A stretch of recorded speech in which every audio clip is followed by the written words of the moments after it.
Okay, so I have a couple of things for you today. And to be exact, there are maybe three things and two topics to cover. All right. And if you can understand these two, everything should be quite all right because we still don't have any calculus today and for a while, I think. So I think it should be pretty good. However, we are going back to the mathematical description of waves a little bit, and we would like to add some features to our waves. So what we are going to learn today is to answer the questions that I think one of your friends just threw to us last week, like what happens when you have waves and they pretty much like collide or meet at some point in time, and what will be the final result of that combination of waves. All right, and we are going to answer that question today. So what you are looking at right here is this. Think about it, just to make things simple. We are looking at just a one-dimensional wave, like wave on a string like this. Now, instead of having just a single wave generated on a string, now assuming that you have two waves, and because it's one dimensional, you only have two directions, either to your left or to your right. Yeah. Now, let's say that you have two waves, and in this case, it's just a pulse. So it means you still don't have like a wave train or anything like a sinusoidal wave. It's just like two pulses, and these two pulses are traveling in the opposite direction. And of course, waves never stop. So they are going to travel and they eventually going to meet somewhere in between. So our question is, what will happen when they meet? Okay. And what happened afterward?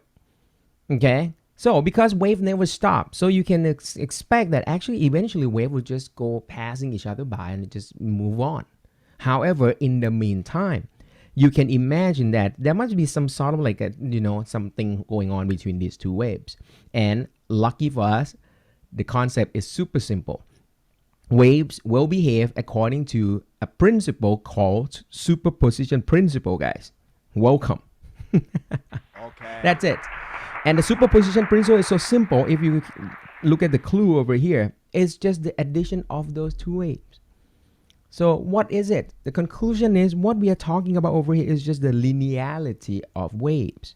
And the wave that combines and look like 1 plus 1 equal to 2, we call it a linear wave. So what you're seeing over here is any wave that has the combination of them to be just an easy, simple summation of those waves. That's it. We call it linear waves. And the simple summation is just named superposition principle. Sounds cool? All right. Okay. And that's it. That's all I have for you today, pretty much. Because if you look on the right, this is an experiment, right? So just make it real a little bit. So if you have like it could be, it doesn't have to be a string or a rope. It could be like a spring or anything. But then you can see that you generate two pulses, and then those two pulses travel in the opposite direction. And eventually when they meet, they just add it together. Now you probably start to wonder, well, Ajahn, all right, it's simple enough, just add them. But what happens if the displacements of those waves might not going in the same direction? Because what you are seeing over here is the displacement, if you say up is positive, so they both have a positive displacement. So no doubt at the end, you're going to get a higher wave.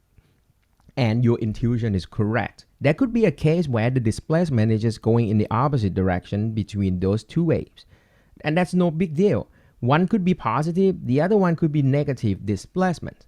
So we just add them no matter what. So at the end, we just add them. However, by adding those two, you get a diminishing height or diminishing displacement. That's all. Okay, you get a smaller height during the meeting. But don't forget, after the meeting, they just go doing their own business. Doesn't matter. Okay, so what we have over here, we have a name for this. We call it the interference of waves. Okay, so in conclusion, every time that you have more than one wave meet at a single point, those waves are going to interfere with each other. Okay, and to analyze, or to come up with the final or resultant wave, you based everything on superposition principle, which is just sum them up. That's it. Okay. Okay, easy enough. All right. And now, because you have two ways that you can pretty much combine the waves, depends on the direction of the displacement. So you might be able to throw in some names saying that in the first case, where the displacement are pointing in the same direction, they're going to get a constructive interference because the end result is higher displacement. So you call it an in a constructive interference one. On the other hand, in the case that you have opposite displacement, the addition of them lead to a smaller displacement, you can name it destructive interference. Does that sound reasonable? All right, so you have two ways that you can combine them. Yeah. Now, we're going to combine this simple superposition principle and just the phenomena that we call the interference of waves, and just take this to our sinusoidal waves. Sounds like fun? Okay.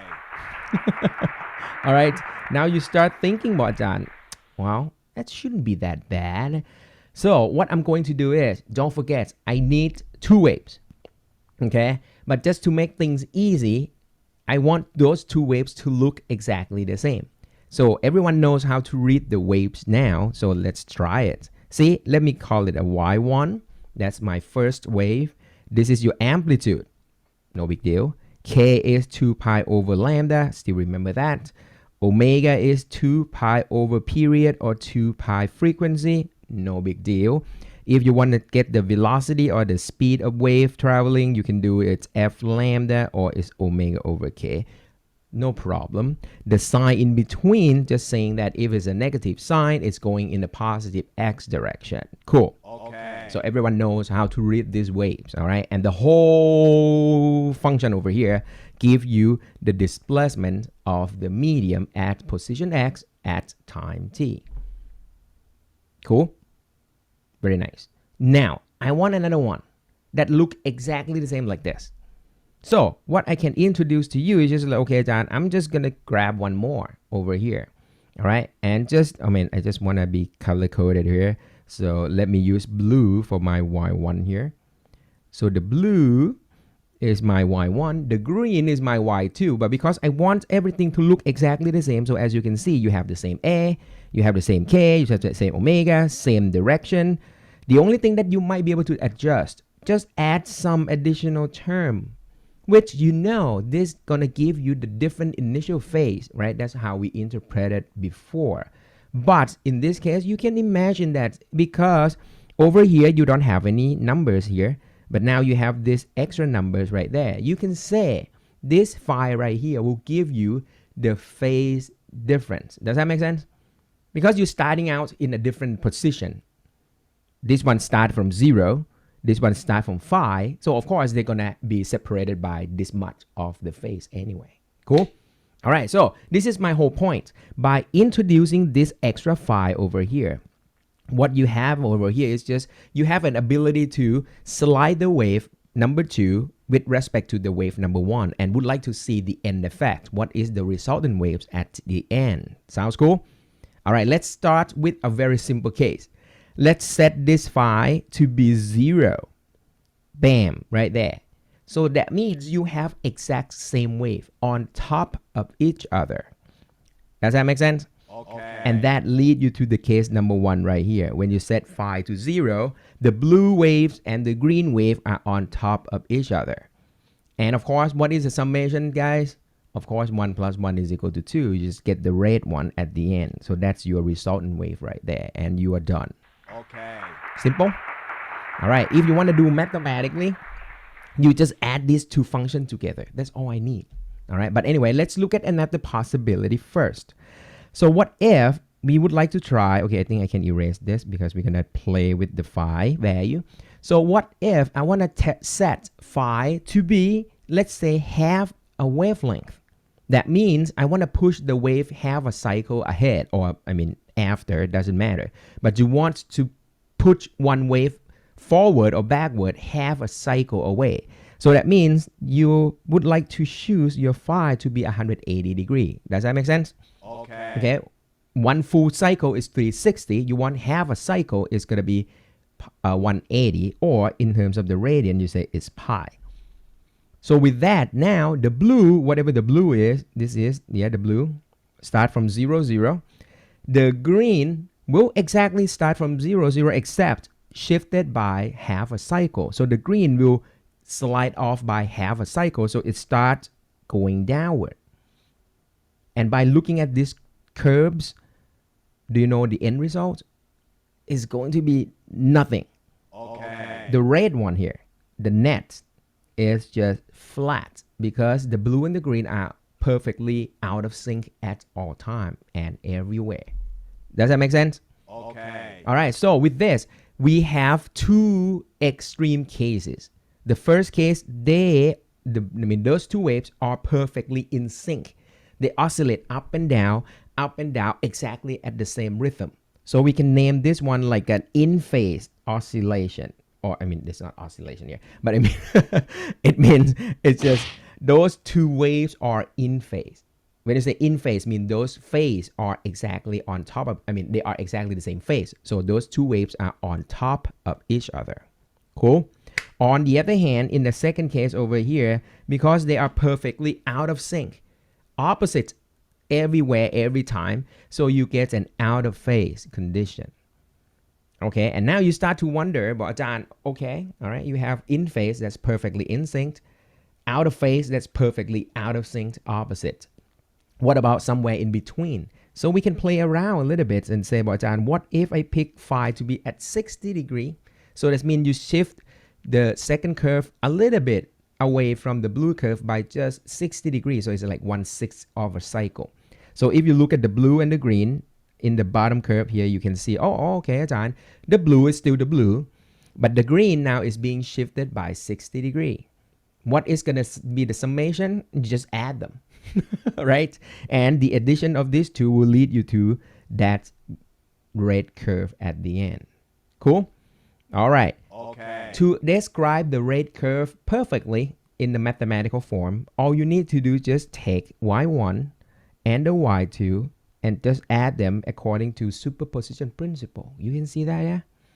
And I just grab the left, grab the right, and just add them together. And just to make things a little bit nicer, I can recall my trigonometric identity. All right, if you remember this formula over here, you have a formula that you can convert the summation of two sinusoidal functions into products between trigonometric functions. And it looks like this. Sine A plus sine B equal to 2 cosine the difference over 2 sine sum over 2. Cool? Okay? Okay. So with that, I can sort of like manipulate this to make it a little bit nicer and cleaner. So what I do, okay, we can do this together, guys. It's kind of fun. I think once in a lifetime thing. So what you do is, what you get is equal to, now you have a common factor A. I can pull A out. And you have the 2 in the front. You put 2 in there. So it's 2A. Now it's going to be cosine the difference. Okay. However, I think I got this question from the other section already, so I think I can just describe to you right now. Don't forget that cosine of the negative x is exactly the same as cosine x. So it means the argument inside the cosine function could be negative or positive. It doesn't really matter. So that means you can just take the difference and divide it by 2. And you can flip the side whatever you like. So as you can see, when you subtract these two arguments together, kx minus omega t will cancel each other out. Bam, disappear. You get negative phi there, and you divide it by 2. So that is the cosine term here, followed by the sine of the sum over 2. So when you sum them up and divide it by 2, what you have left is just going to be kx minus omega t, just like before, plus phi over 2. Cool? And from there, I can just forget about that negative sign. Just say it's just phi over 2, and I'm done. So what you're seeing over here, this is the red curve right there. And that's it, guys. Okay. That's how simple it is. That's what I'm saying. Like, actually, this lecture, this part of the lecture could take you only like 5 minutes to understand. It's already 15 minutes. But anyway, the point is, it is so easy in the sense that, lucky for us, that the nature work in a linear way. That's why it's easy for our lives to just saying that, hey, 1 plus 1 is equal to 2. 1 minus 1 is equal to 0. Right? Actually, our life will be much more complicated if we don't have linear universe like this. Since like Newton's law, if I don't know if you feel that, but it's kind of weird in the sense that we are living in the universe that sigma F equal to ma. Don't you think we're kind of lucky? Right? It would be crazy if like sigma F equal to ma to the cubic and a half, I don't know what, square root of a or exponential negative whatever time, I don't know, right? Our life will be crazy. But it turns out everything is kind of linear, right? And then when you push and pull, you can cancel the effect very easily. But if you say, hey, if I push and pull, then I mean, you have to make sure that it's like a function of force and all the stuff. And then you have to take the square root of the cube of the force before you get the resultant force. Like things will go crazy, right? But lucky for us, it seems like we are in a very linear world. Cool. Okay. Like this. All right, but it doesn't mean that waves in nature does not behave non-linearly. All right, what I'm saying is for the basic waves and the waves that pretty much like majority of waves around us, they follow superposition principle. All right, but in a very, very like extreme environments or maybe at some system, then wave that you are talking about might not behave like this. All right, but as long as you have waves that in just a regular environment, follow Newtonian physics, it doesn't have any extreme conditions or anything. Yeah, y1 plus y2, you're done. Cool? All right, and just to be clear, you understand this one. Just one more time, guys. Every time you look at this, even though you don't, I mean, we are not, let's say if we are not talking about superposition principle, we're not talking about interference. However, if you being given this wave, you should be able to read it anyway, right? Why? Because look at this. But I know the K, so I know the wavelength. I know the omega, so I know the frequency. I know its initial phase. I know it's traveling in a positive x direction. And whatever comes up in the front, that will be your amplitude, right? So, I mean, you're just interpreting that. We just say, okay, the whole thing here is your amplitude. So this is your amplitude of the resultant wave. That's all. Cool. Okay, as you can see, you're going to get the maximum possible value when phi is equal to, I mean, you're going to make cosine phi over 2 to be 1. So that means it's max when cosine phi over 2 equal to 1 or minus 1, of course. Okay, and you're going to get the minimum possible when cosine phi over 2 is equal to 0. And when would that be? Of course, cosine something equal to 0, that means that thing must be pi, let's say the easy one. So this one lead to phi to be exactly pi. That was the out of phase case. And for the upper case over here, of course, you can start by saying that, hey, I give you 0, John. That's the easiest one that you can get. Okay. Right? So if the phi is 0, that's perfect. That's already done. Right? So that was the in phase interference. See? And then you can move on. You can add 2 pi on top of each other. And then you can start talking about what are the cases. But anyway, you already saw 2 extremes. Okay? When phi equal to 0, perfect in sync. You said you get the maximum resultant amplitude. Cool. When phi equal to pi, that's perfectly out of sync. Everything oscillate in opposite directions. You get the minimum possible amplitude of the resultant wave, which is 0 right there. And we are done right here. Any questions? See, today is going to be pretty light, guys. It's going to be like a super breezy, easy Thursday morning physics here. So you can grab like a cup of coffee and all this stuff and then just enjoy a little bit of physics today. Does that make sense? Any questions? All right. Before we dive into something else, let's think about it. What kind of applications that showcase this interference effects and seems like it benefits some commercial products that you might be using, or you might have used it, or you may have heard about it? Anything that utilize this exact mechanism over here? And the answer is already thrown. Very good. That is exactly noise canceling headphones is being worked. So the way that it works is that noise canceling headphones needs a microphone built in to listen to the ambient sound. Right? And when you have the microphone listening to the ambient sound, there is a chip in there to flip the phase of that wave, or you can say you retard, you sort of like prolong, or you make the wave move a little bit slower. It doesn't matter. You shift the wave train to be half the cycle with respect to another incoming ambient sound. All right. So, and then after that, you just combine these two and send to your ears. And what is sent to your ears? Nothing. It's a cancellation effect. Cool? Okay. All right. So that's why it's very effective for the ambient sound, because we assume that the ambient sound is sort of like it's like a average noise that coming in all the time. So if you keep listening to it, slide the phase by 180 degree, and it's supposed to cancel with the new incoming ambient sound. Sounds good? And back in the day that the chipset is not so fast in processing the sound waves and all this stuff. If you like clap your hand quickly like this, you create a spike. And of course, the microphone might be able to receive that spike, but it doesn't have enough time to flip. Think of it that way, right? Because the processing power is not that high. So you still have some leakage of the sound into your ear when you have like a super like fast pulse of the sound coming in. But I think nowadays, because the chipset that processing the sound is so fast, so I think even though you clap your hand, you still almost hearing nothing, I guess. All right. But anyway, I haven't tried for a long time because I don't like it. It's too quiet.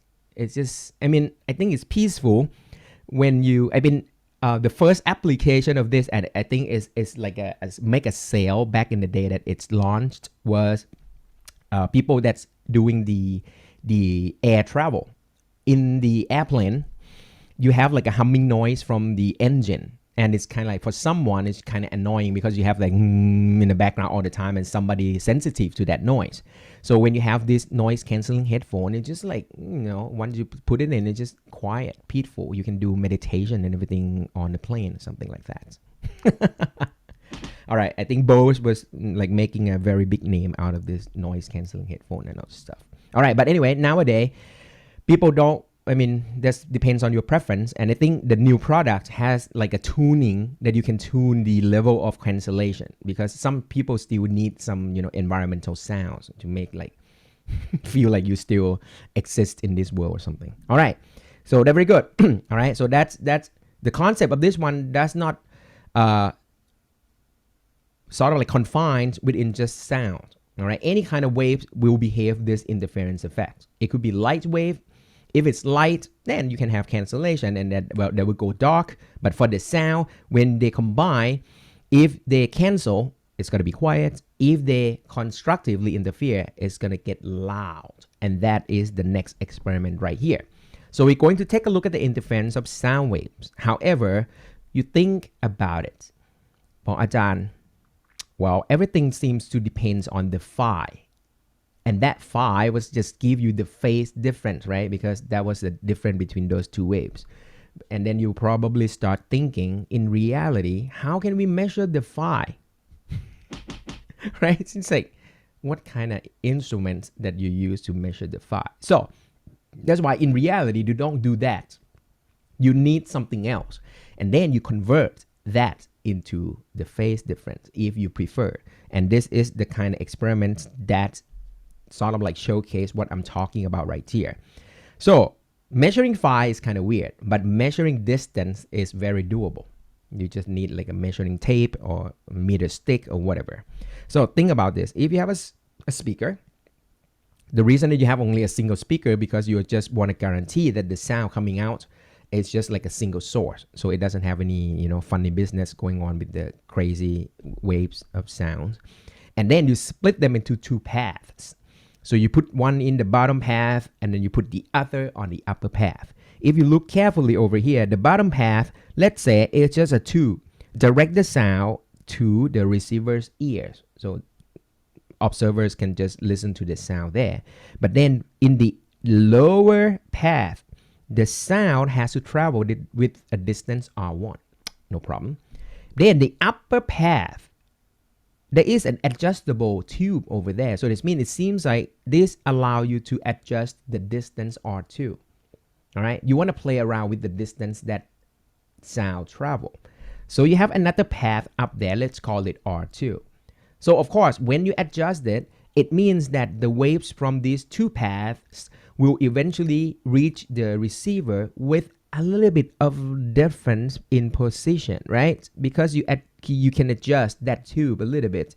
It's like you can trick them to move a little bit further away, or you can you can push them down to have it moving a little bit forward with respect to the bottom wave, on and on, right? So with that, you are able to calculate the path difference. Because the R1 and R2, you can say that is your path length, the length of the path that waves traveled. So when you take the difference of the two, so you know that what is going to be the distance that path, the difference in meter that two waves are separated. Why do we need this? The reason that we need this is because once we know the difference in distance, I can then convert this into the phase difference. Can you have a clue what we are trying to do here? Okay. Think again. If you know the distance that those two waves are separated, I can convert those distance into the phase difference by very simple. I know that every one perfect wavelength, the phase difference will be 2 pi because that's a full cycle. Does that make sense? So that means from now on, every one lambda, the distance of one perfect wavelength, will be equivalent to the wave has already cycled through one full round, which means in phase and in angle is 2 pi. So now if I have only delta r difference in the distance, what should be my phase difference? And here comes the thing. For those of you that study like traditional Thai mathematics, we call this kind of thing like a บัญญัติไตรยาง, yeah? I don't know, you learn this still in middle school and stuff. So if you say, hey, if lambda equivalent to 2 pi, now you only need just a fraction of it, delta r, what would be the amount relative to that? So I would say it's going to be 2 pi times delta r over lambda. I don't know you guys familiar with the บัญญัติไตรยาง or not, but I haven't found the equivalent, the translation of this word. I cannot find anything that's come with the word tri, which is like probably like 3 or triple, or I don't know. All right, but some students suggested that is like a cross multiplication, which is, well, I kind of took it 50% because I still cannot pinpoint the word tri. All right. It sounds like I'm talking to myself, and so it's kind of like weird feeling right here. All right. I feel like I cannot find it, so I kind of give up. But anyway, the point of this one is, it's just a proportional. All right. You just take the ratio because you know that the full wavelength will give you 2 pi. But you're not getting the whole one wavelength. You only get a fraction of that. What is the amount of that fraction? So the fractional value is just delta r over lambda. And then you take this fractional value, multiply by 2 pi. And that's it. And that will lead you directly to the phase difference. And you are done. Okay. Does that make sense? All right. So from now on, that means you can pretty much convert back and forth between the phase and the distance, depends on what you like. Okay. However, in reality, of course, it's easier for you to measure distance than measuring the phase. So usually you do the distance first, and then you convert that into phase. All right. But our point is this. If you want to speak in terms of the distance, and when are you going to get a constructive interference? Now, the concept is very easy because now we know to get a constructive interference, you want the phi to be either 0, that was our first case, right? So over here, you say, Ajahn, I can add 2 pi to it, 4 pi to that, 6 pi to it, on and on. So that means as long as your phase difference is multiple of 2 pi, that's when you get a constructive interference. So you plug this thing into your conversion expression over here, then you can calculate the delta R. So your delta R is supposed to be multiple of lambda, which make perfect sense. As long as your distance that is different is being shifted by a perfect 1 wavelength, 2 wavelength, 3 wavelengths, on and on. So as long as you slide your waves in a perfect full cycle, the wave will come back into its original form. You cannot distinguish them. They look exactly the same. So that means at the end, they're going to constructively interfere. Cool? Okay. All right. And on the other hand, if you want to have like a destructive interference, the phase difference supposed to be the first case that we study was the pi. Okay, that when we get nothing out of it. So when the phi is pi, you get cancellation. But of course, you can also add 2 pi to it. You slide everything one full cycle more. You get 5 pi, you get 7 pi, on and on. So as long as you hitting the odd multiple of pi in phase, you plug it back into your conversion expression over here, it will be equivalent to having the distance difference or the path difference of odd multiple of lambda over 2. And you're done. Okay. Which make perfect sense. Okay? If path of one wave is half a cycle away, you get perfect out of sync opposite oscillation. And then you can slide that one extra full cycle, everything will come back to the original form. No change. Done. And that is it, guys, for the first half of the lecture, in the sense that the material is just this. There's nothing else to it, right? Because everything based on a very, very simple principle. It's a superposition principle. And once you apply this one, you can now describe the interference of waves. Simply add those waves together to get the resultant waves. Give it a shot and try some simple exercises. Yeah, sounds good. Let's take a look at this. Now you have 2 traveling sinusoidal waves described by the wave functions below. Everyone knows how to read this now. What is the amplitude of the resultant wave and what is the frequency of the resultant wave? I have nothing to do except just add them. Resultant wave is just y1 plus y2. And no need to do anything else. You just say it's 5 sine 4 pi x minus 12 pi t. Okay, guys, this is t. I think it's a typo here. I think it is a typo. It's not tau, just t. And you just add that to the y2, 5 sine 2 pi x minus 12 pi t. Now, let me write this 0.25 pi to be pi over 4. Cool. And this is exactly what we just did in the previous slides. You just apply the trigonometric identity right there. Perfect. This one can be used right away. Go for it, guys. 5 is there. 5 is there. I put the 5 here. Don't forget the factor of 2. Okay, so it's 2 cosine the difference. Cosine. I take the difference inside those brackets and plug it in here. So those x and t gonna cancel each other out, and you are left with just pi over 8. Okay, it doesn't matter you get a negative or positive. I'm just gonna plug in the positive sign because cosine of negative or cosine of positive are exactly the same. And then you have sine of the sum over 2. So you just take the addition of those 2 brackets divided by 2. You get 4 pi x minus 12 pi t plus pi over 8. And actually what you're getting over here, this is the answer of part B. Yeah? Okay. Because that is, I'm not answer yet, but I mean, that will give you exactly the answer to part B, where the frequency can be read from this one directly. Here.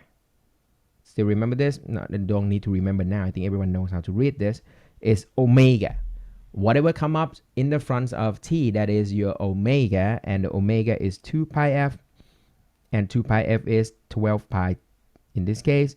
So your f is just 6 hertz. So that's answer of part B right away.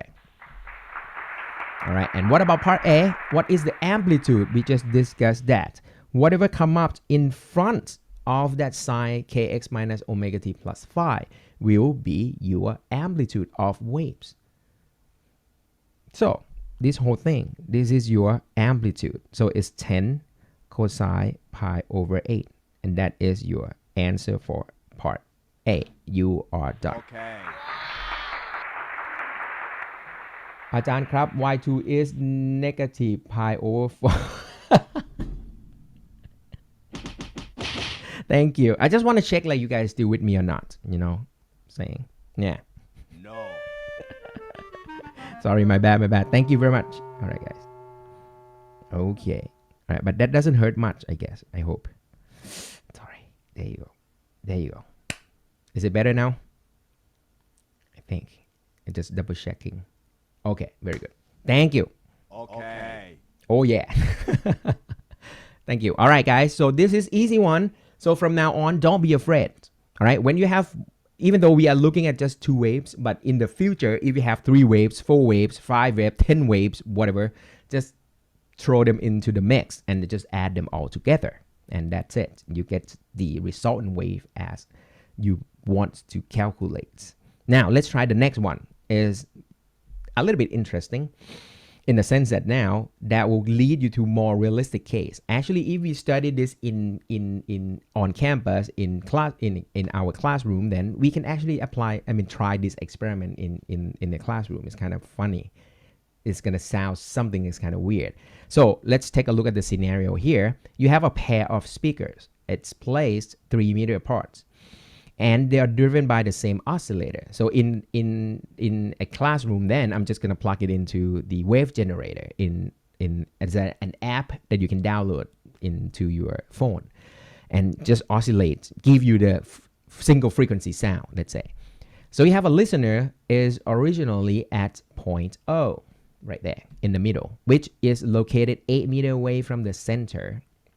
Now, the listener then walk to point P. So he walks up a bit, which is a particular distance of 0.35 from point O, before reaching now the first minimum in sound intensity. When you say first minimum in sound intensity, it means when he reaches point O, he's almost hearing nothing. It's like that's quiet. It's like the sound from the speaker just disappear. What is the frequency of the oscillator? Woo. Want to give it a shot? So the concept is this. All right, let me make a mess here a little bit just so to showcase what is going on. Think about it. When you are standing at the center, which is at point O, the wave will travel to you straight. Here. And that, right? With equal distances. So when you say you have equal distance, what does it mean? It means like if the wave travel, let me draw, this is like a rough sketch. Let's say 1 cycle, 2 cycle, 3 cycle, let's say 4 cycle to reach point O. That bottom one will do exactly the same. 1, 2, 3, and 4. You guys with me? So that means when you're standing at point O, you will feel, you don't even have to feel it. I mean, if you can see the wave at your position, those 2 waves will oscillate exactly at the same rhythm, right? Because they reach you at exactly the same form of those 2 waves because it has already been through the same distance. So the wave does not look anything different at all. Does that make sense? So this is the reason why when you are standing at point O, you get a perfect constructive interference, and that is an in-phase interference. So that means no doubt, if you're standing at the center point O, you're going to hear a loud sound right there. Cool. But then now you say about John, I walk away from this. So I move up to point P. So things will change.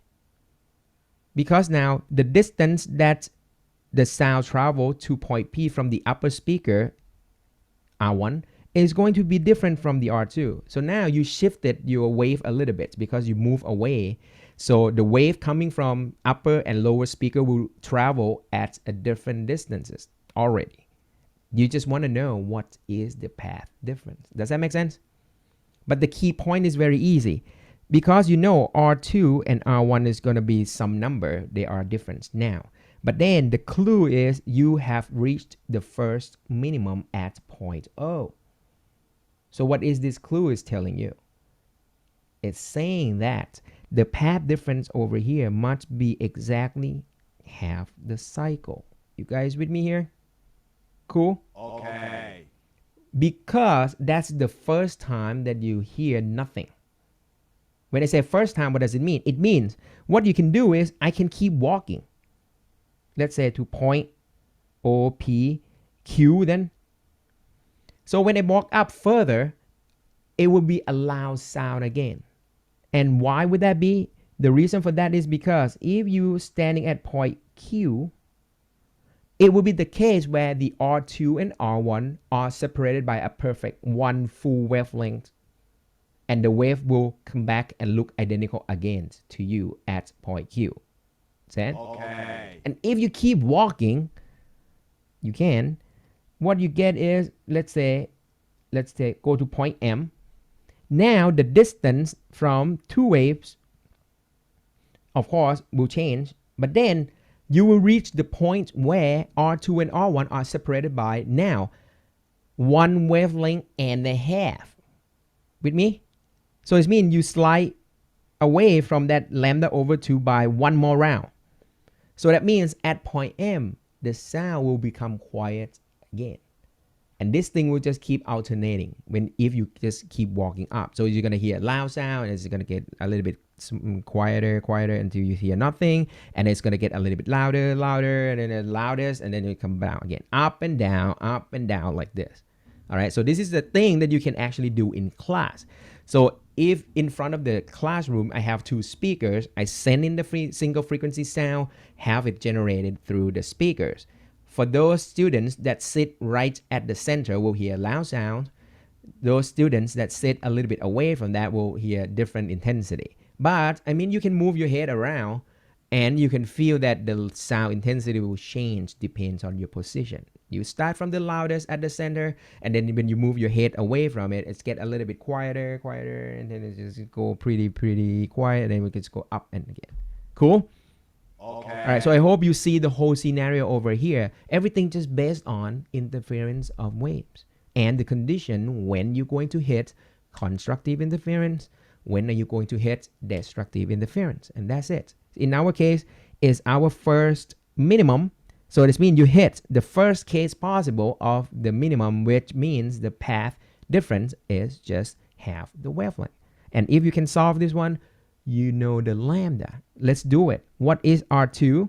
All right, I have a bigger figure over here. So the R2 can be calculated from taking the lower triangle, right triangle over here, and R1 can be calculated using the upper right triangle over there. I don't know why I have to draw the lines again, which looks pretty bad, but but anyway, the point is R1 is just by Pythagorean theorem 1.15 square plus 8 square, and the R2 over here is just square root of 1.85 square according to this plus 8 square.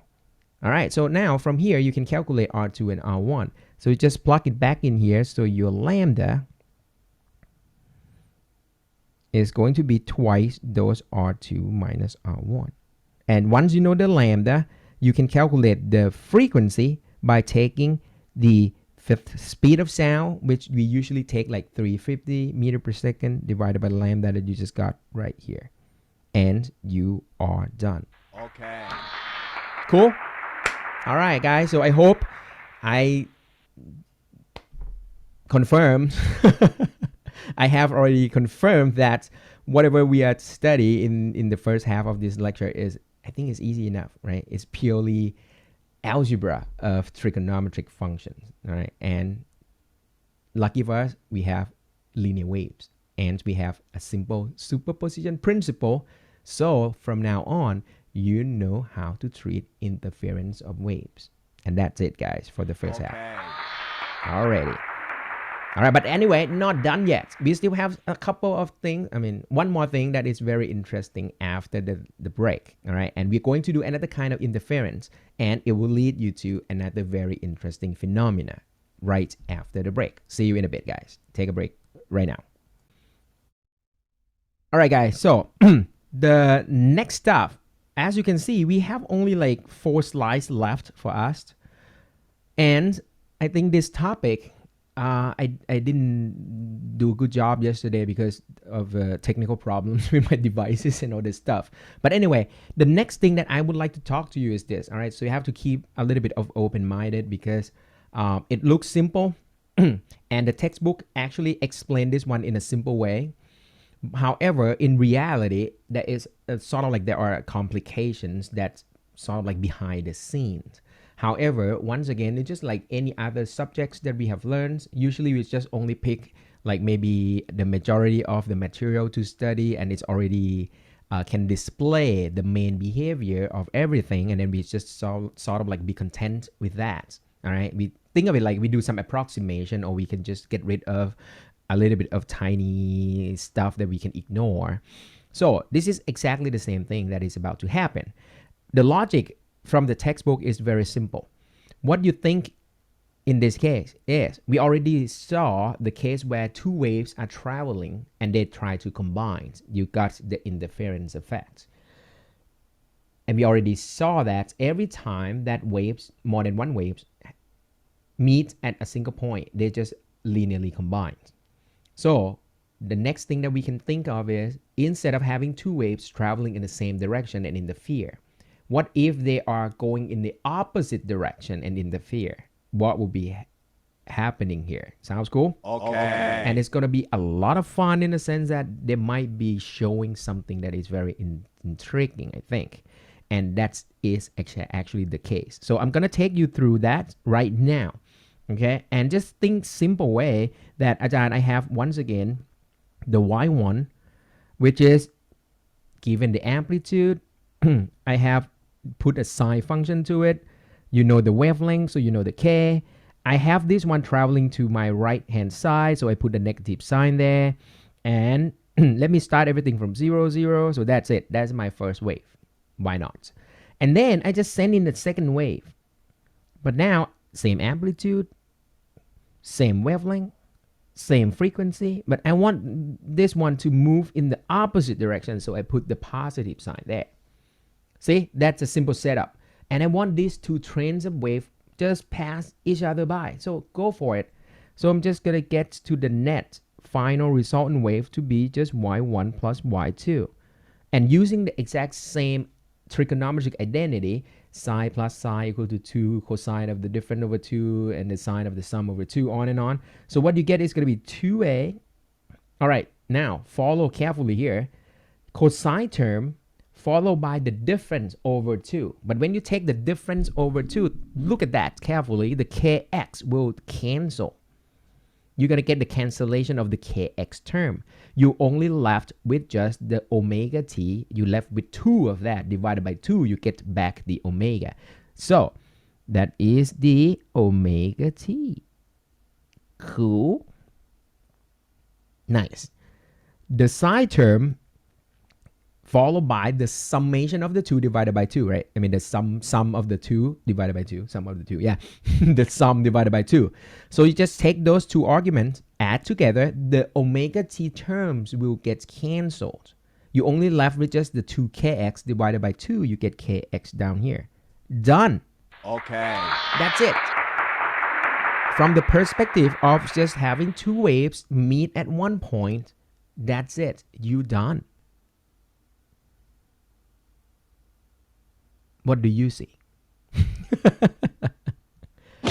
What do you see over here? It's just like, Ajahn, all right, if you are given this form of the function right away, you might not be able to recognize this one as a traveling waves because, Ajahn, it seems like it lost the kx minus omega t, or it lost like x minus vt form. So it's like, okay, right, you might not, if you haven't seen this before, you might think like this is not a traveling waves, but it turns out it's a combination of waves. So that's why things get complicated here. It came from 2 waves that going in the opposite direction and then combined. But the interesting thing is about to happen here, guys. Look at this. When you already split this into 2 terms, when I say 2 terms, I mean one term is purely in time. All right, so let me highlight that. and the other term is purely in x. So, all right, that means if I set this, okay, here, follow me here. If I somehow find a position where the kx stay at 0 at all time, if I can find the kx, oh, I mean not kx equal to 0, sorry. If I can find the kx that lead you to kx, sign of that kx to 0, if I can find that, then that means you don't get any displacement at that point whatsoever, no matter what time it is. You guys following this? Okay. One more time. If you can figure out the position x where the y, which is the total, go to 0. Now it doesn't matter what time it is that you're going to plug into this expression. The t is inconsequence now because x already take over and gets you the final result of 0. Does that make sense? So that means there are some position of x that won't get any displacement at all. Okay. Oh, maybe too loud here. See, there are some points that won't get any movement. That is why this kind of combination will lead you to something that we named standing waves. Because there are some point on the wave that is just stay there, standing, not moving. Okay? And what are those points? Well, Ajahn, we can calculate that. What can make psi equal to 0 is when kx has to be, okay, the first one is obvious, take it to be 0. Sure. Or Ajahn can slide this one over, sine of pi is also give you 0. And also 2 pi is definitely going to give you 0. And now you can just follow up with the whole sequence over here. So what does it mean? It means x equal to 0 will give you nothing. Sorry. And at x equal to pi over k. But then, k is just 2 pi over lambda. Pi cancel. At half of the wavelength, you get nothing as well. Keep going. X equal to 2 pi over k. But then k is just 2 pi over lambda. So that means you get also nothing at the position of the wavelength. On and on. So now you start to see that when you move for half of the wavelength, you get to the position that nothing is moving. We're going to call this position where the net displacement is 0 to be node. Cool? Okay. All right. Node is the position where nothing is moving. And now you start to see that there are x equal to 0 will give you a node. Next one will be away from that half a cycle or half a wavelength, you get another node. Move forward from that another half of the wavelength, you get another node, on and on and on. So you can do this thing in the opposite sense, Ajahn. All right, that is a 0 point. But there could be a point where you get a maximum displacement as well. And that maximum displacement will have, okay, let me call this a minimum, which is 0. And then now you can do the max. At the maximum, what you want is you want the kx to lead you to sine kx is either plus or minus 1. That is as big as you're going to get out of this sine function, right? So over here, you can do the same thing. But okay, the condition for that is kx is, the first obvious one is when kx is equal to pi. Psi pi is equal to, I'm sorry, not pi, pi over 2. Its obvious one is kx equal to pi over 2. Psi pi over 2 is positive 1. Nice. And then the next one is just like, okay, John, you slide it half of a pi away. You get 3 pi over 2. You get negative 1. You think of the unit cycle over there. And then just keep going. You get 5 pi over 2, on and on. All right, guys. So this is nice in the sense that, all right, I can do the exact same thing, that the position where you're going to get the maximum amplitude or maximum displacement is when it's going to be pi over 2k. But k is once again 2 pi over lambda. You start to see the trend here. So pi cancel, it's lambda over 4. And then the next one, you go x equal to 3 pi over 2. Okay, you just get the factor of 3 in the front. So you get 3 lambda over 4.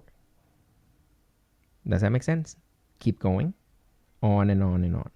So that means what you're saying is, once again, the separation between these 2 points where the displacement is the biggest is once again are separated by lambda and a half. To go from here to here, that is lambda and a half apart. And we're going to name this whole set to be the antinode. So opposite to the node is an I don't know, it's called antinode or antinode, but that's what it is. So it's an antinode. It's the place or the position where you get the maximum displacement out of the interference of these 2 traveling waves. Isn't that cool? Okay. All right, when I say what is cool is, well, hey, Ajahn, you get this kind of sort of like a node and the antinode and the node and the antinode every time that you have 2 waves traveling in the opposite direction. And that's perfect. This is what we want. We call this, standing wave, because the nodes at the position of the nodes, it's standing. And if you look at it, it would just, if you look quickly, it will look just like that is a wave that is pretty much freeze in time. Seriously. All right. So just for you to be able to see this, I want you to go to the simulation website one more time. But now this is a different website. So let me put that here. You type the search, theophysics.com. Try that. All right. And I'm going to share the slide right here as well. So if I have that. All right, here we go. So give me a second here. So let me give you a link to that if you want to check it out. There you go. So this is within that website that directs to the simulation regarding to this standing wave of sound. So let me share the screen here. There you go.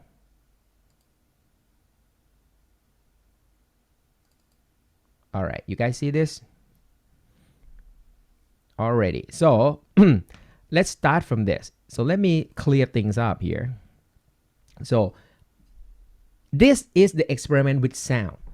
So to play around with the sound, think of it as like a string. If you play around with a string, then you just have to generate a wave on a string, and then eventually there will be a reflection of the string. So before we get to this, let's do this.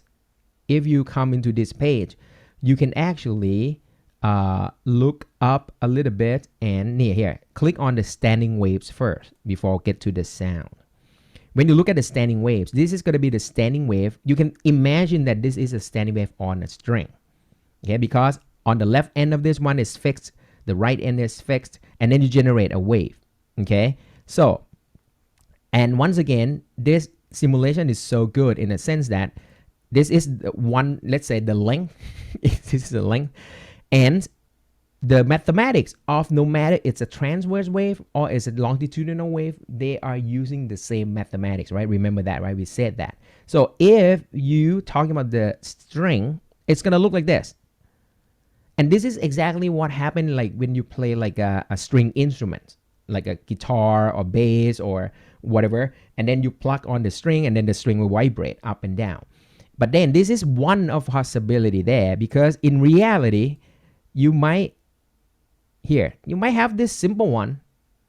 It's just like up and down, up and down. See that? Or you might have a second one here. Okay, up and down.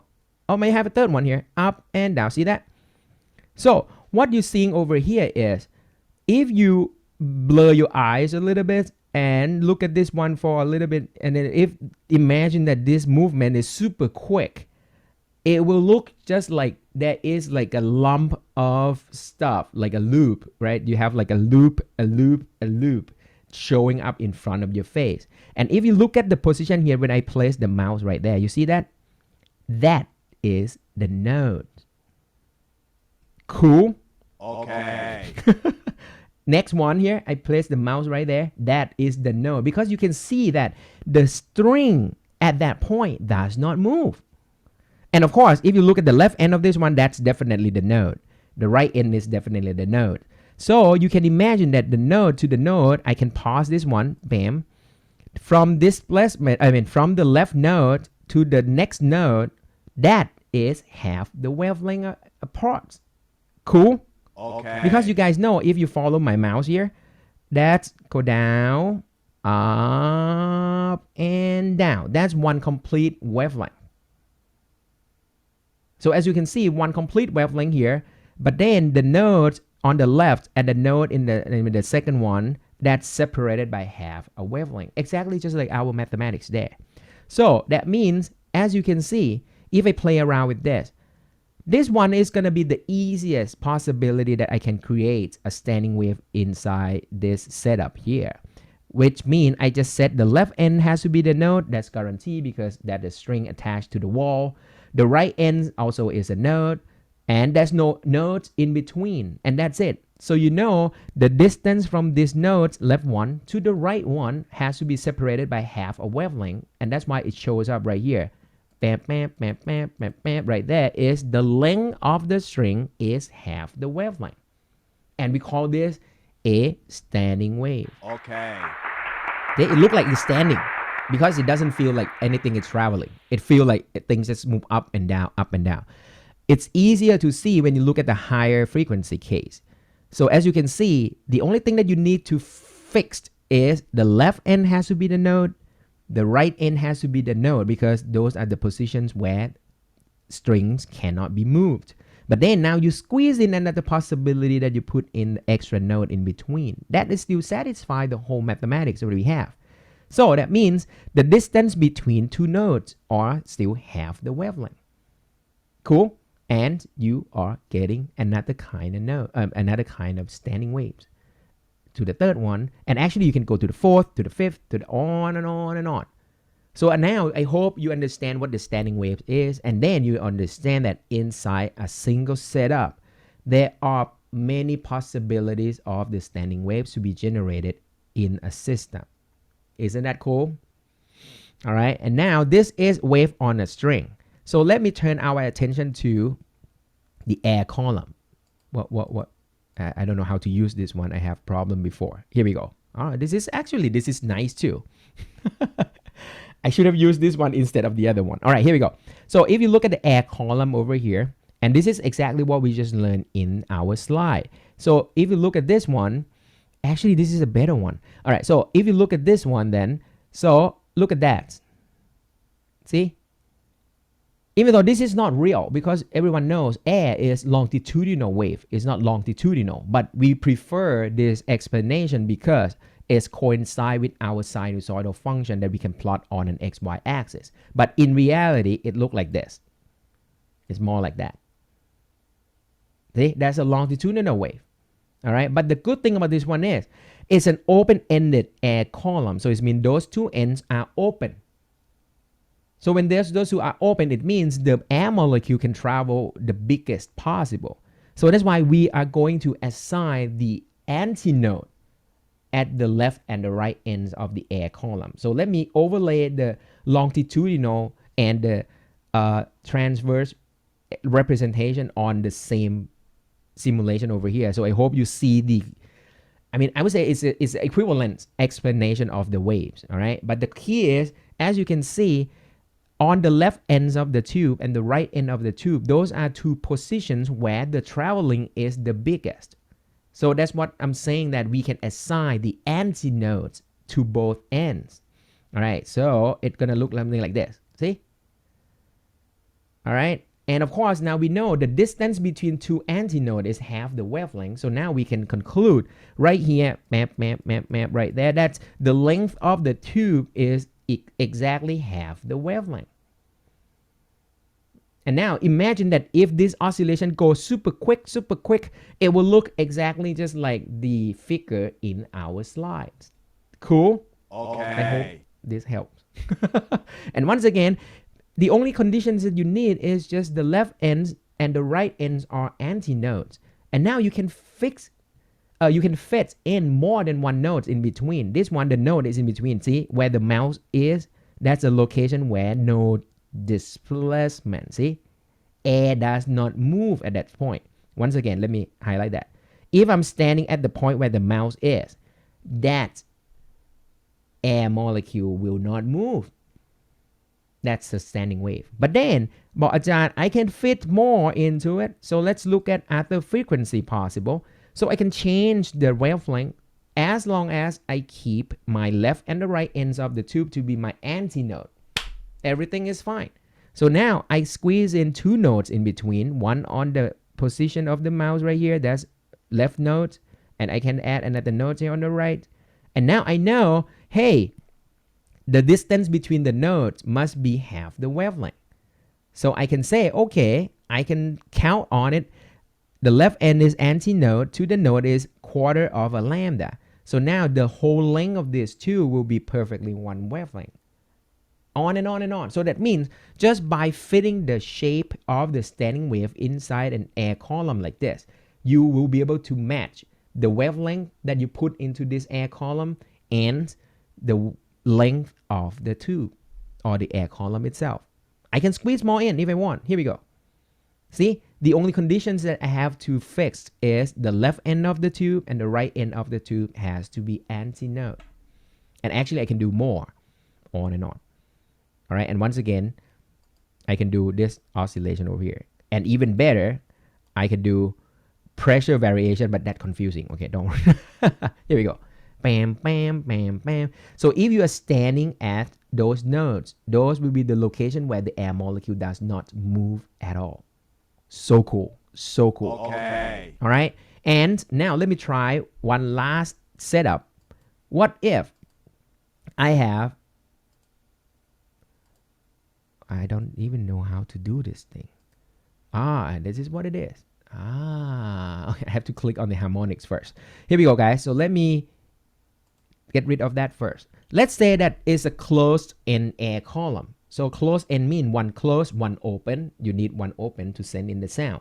So as you can see, if you look at the left end of this, it's a wall. So the air molecule that's just next to this wall cannot move. It's stuck on the wall. So it's guaranteed that the left end of this tube has to be a node. You guys with me here? Okay. And once again, the open ends of this one is free to move. So this is your open ends and that is your antinode. So now the conditions that you need to generate a standing wave in a closed end air column is just set one end, the closed end to be a node, set the open end to be antinode, and fit the condition right there. See? Nice. All right. And then now you can say, hey, I know the distance between the antinode to the node is a quarter of a wavelength. So now I can fit that quarter of a wavelength to the length of the tube. So now I know what should be the wavelength that I can set up a standing wave in this configuration. But then you say, but John, as long as you keep the left end to be the node and the right end to be antinode, I can squeeze something in between. Bam, right there. That's also possible there. Now I have extra nodes in between here where the mouse is. And over here, I can once again try to count or try to link between the wavelength and the length of the tube by, hey, the distance from the left node to the node next to it is half the wavelength. And now you have extra one, it's a quarter. So I say that's a 3/4 of a wavelength equal to the length of the tube. Right there, 0.75. Bam, bam, bam, bam. See? Isn't it fun? It's kind of like playing games here. And what else can you do? Well, Ajahn, I can do this. What I can do is I can just set, once again, the left end has to be a node. The right end has to be antinode. And then I can fit anything in between. And in this case, you can count the distance between nodes, and distance from node to antinode. That's go to, that's 5, what is that? 5/2 of the lambda. And that will give you 5.25 of a lambda. And that's why the length of the tube is 1.25 lambda. On and on. Okay. All right, so I hope this is a very good simulation. Actually, it's even better than what we did yesterday. I think yesterday I took you guys too far. I mean, not you guys, but I mean, the section one a little bit too far, which is like, I think it might even be more confusing. So I hope by showing you this, I think it's about right. Actually, I like this one better. The other one was just too complicated. This one is just give you a very good introduction to what we have here. All right, guys. So let's go back to our slide here. So stick with this. I think this simulation, the simulation 7 seems to be better. So what you have over here is now, I hope by coming back to this is an easy one now that you can pretty much understand. See? So, I mean, if I don't show you the simulation, you probably will be wondering what kind of figure is this one representing? Because no way that you can have a wave that's split into, this one we call a loop. This is called a loop. So, I mean, how can you have a loop? No, we don't have a loop. We already saw from the simulation. It's just a very fast moving wave that might appear to you as a loop. But at a single, at one moment in time, the wave will just be one line right there. It has to be one line. Yeah, let me use different color here. It has to be one line right there. It cannot be two lines. But then this one just sort of like, oscillating up and down, and that's why it takes this representation to help you analyze, okay, what should be the wavelength that's generating the standing wave in that particular configuration. So let's go through one more time, shall we? Here we go. Open end tube or open end air columns. You just need the left ends to be antinode, the right end to be antinode, and you just fit in the node in between. And because we know that the distance from antinode to antinode is lambda over 4. I'm sorry, lambda over 2. That's the distance from antinode to antinode. Or you can say the distance from antinode to node, that's lambda over 4. Whatever you want. So what you say is lambda over 2 is L. Lambda over 2 is L. So the lambda is 2L. And once you know the lambda, you can figure out the frequency. You're done. Cool? Next. See this? Well, as long as you keep the left end to be your antinode, right end antinode, and just fit anything, make it fit. Perfect. All right? So every time that you have that, you just squeeze in extra 2 nodes in there. All right, that's fine. So that means it's going to pass through another antinode. But then you just count if you want to prefer to count. So the distance from node to node, that is half the wavelength. And you have half of the loop here and at the half of the loop here. So for some, they say this is 2 loops.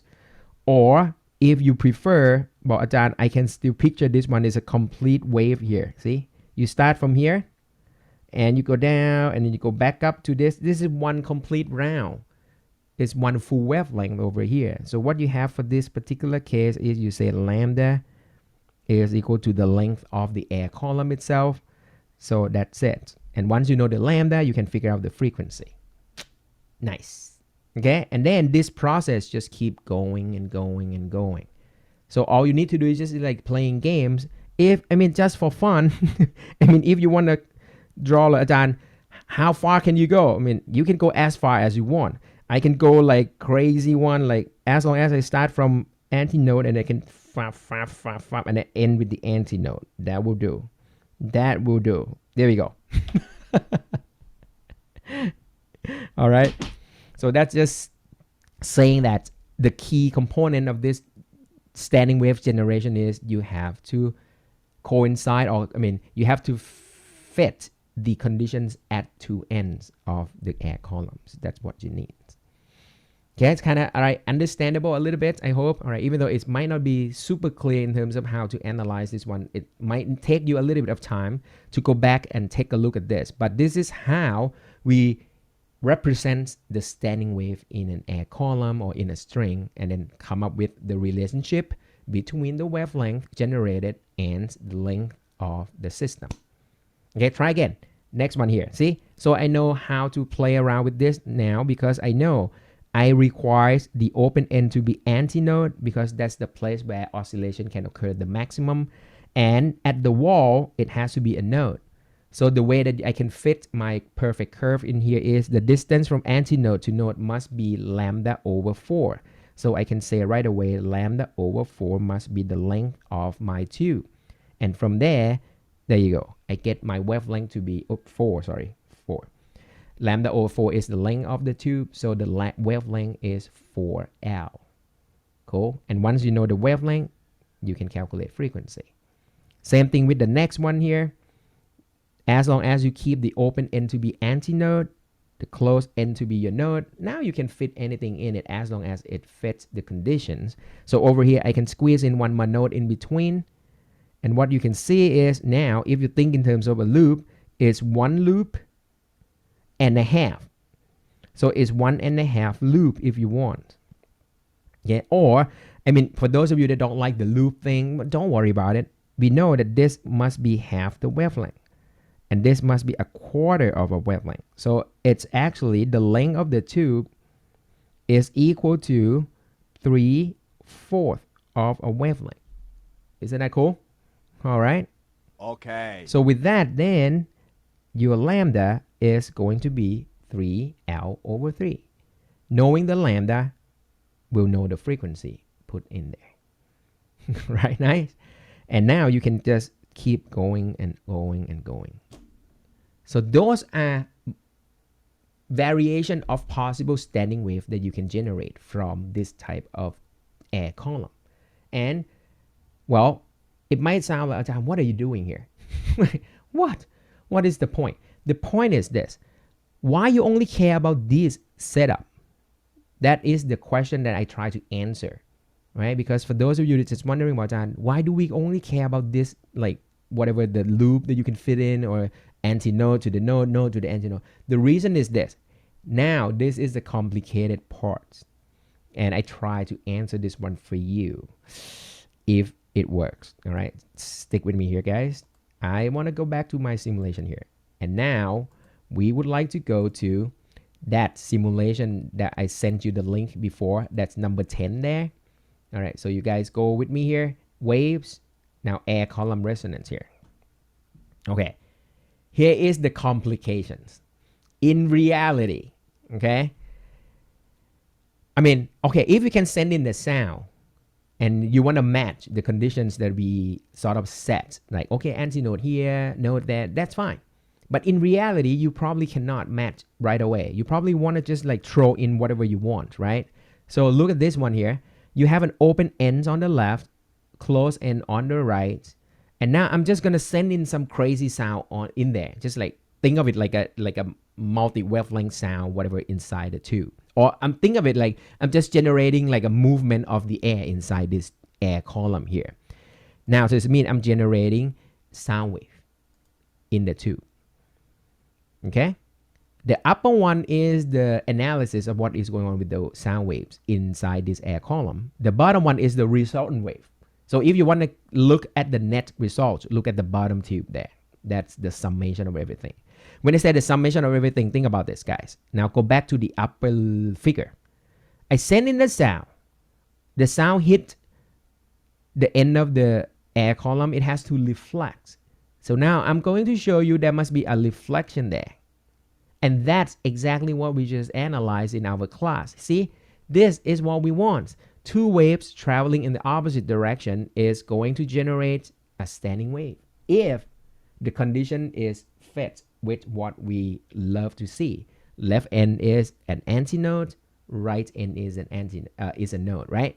You guys still with me here? Okay. But then in reality, you send in so many wavelengths on there, right? So I just want to show you this. If the air column is 5 meters, look at this. My mouse here. Air column is 5 meters. And everyone knew, yes or no now, I don't know.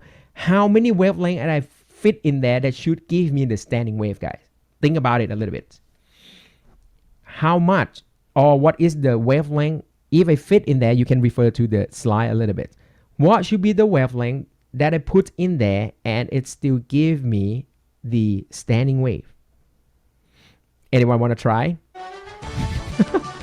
I don't know you still with me or not here, but here, let me try the simple one, Bojan. Let's give me like 5. Send in the 5 meter wavelength. It doesn't seem to work. All right. Okay, let me show you more. Let me do like half of the length of the tube, 2.5. Oh, that's bad. See? It's still not that good. When I say not that good, I'm looking at the bottom one. See, the oscillation is like, all right, well, it's not too bad. But if I put in, let's say 1.25 and just go. Wow, that's not bad.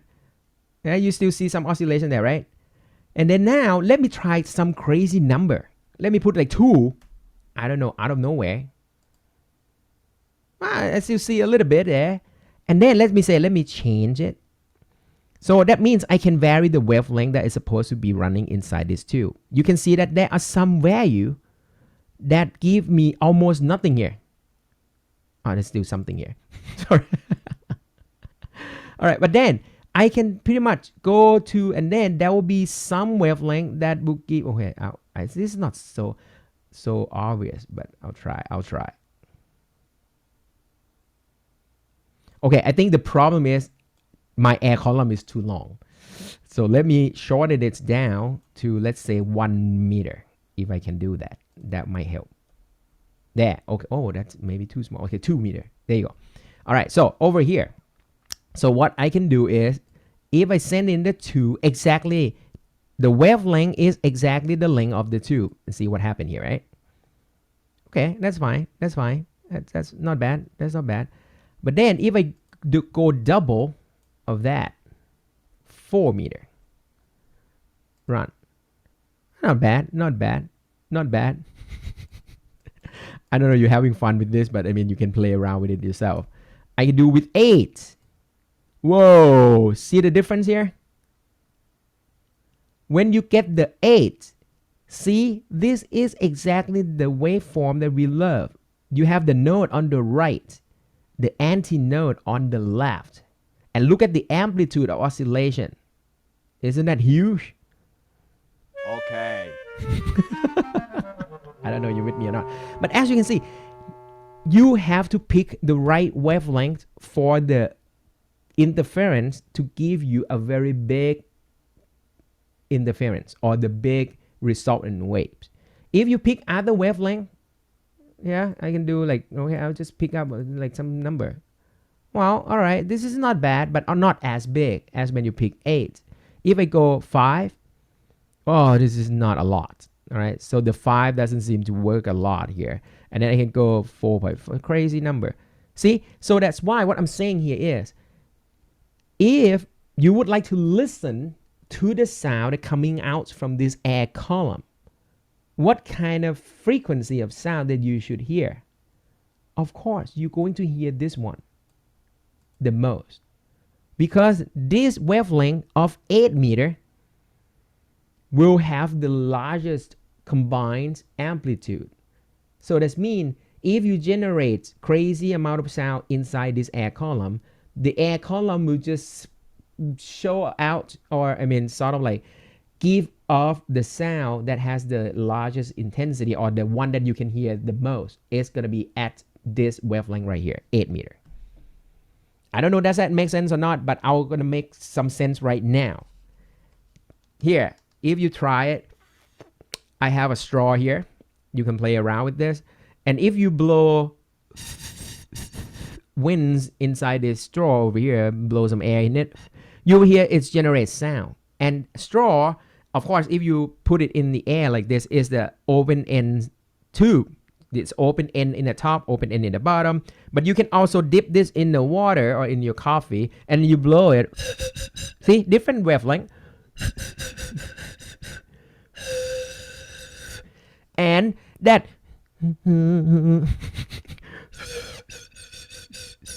the dominant sound coming out of it must be the one that fits the standing wave condition. That's it, guys. That's my whole point. Okay. I don't know, does that make sense to you or not? But I mean, when you blow air into this tube, you generate a turbulence and crazy stuff in the air. But the one that eventually gonna give you the biggest amount of sound is the one that fits this perfect condition of standing wave in your air column. And that will be the one that you hear the easiest. And this is the reason why you can use this to generate like in musical instruments and all this stuff, because like a pipe in the organs or whatever the string on your string instrument will generate the main sound. The main sound coming from the standing waves. Even though you have many possibilities, but there are some that actually we'll discuss more about this next time. But the one that generating the easiest will be the main sound you can hear. Even though in reality it's combination of crazy stuff inside the tube. Okay, would that help a little bit? All right, and next time I think I can demonstrate a little bit more, but I hope this time I just want to give you a rough idea. The reason I say rough because I haven't tried to do any calculation just yet. I just want you to grab the whole concept of the standing wave in either the air column or in the string, doesn't matter, but the concepts of the standing waves. All right, and I think I'm just gonna stop right here because just to make it exactly just like what we discussed with the other section yesterday, and I think it needs a little bit of time for you to sink in what I'm talking about here. And next time I can review a little bit more about this, and then I'll show you some example for the calculation. Okay, calculation is easy, all right, but understanding is kind of tough a little bit to get like a deep understanding of what is going on about the standing waves. Cool. All right, I can see that many people already left as well.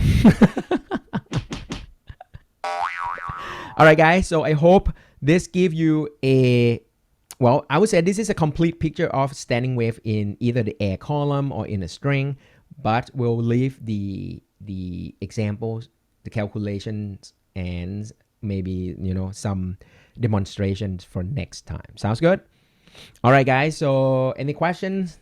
I hope it's not too heavy today, even though toward the end it's kind of complicated stuff, but I hope it's give you something to think about during this day or two. All right, so okay, if no questions, then that is it, guys. Thank you.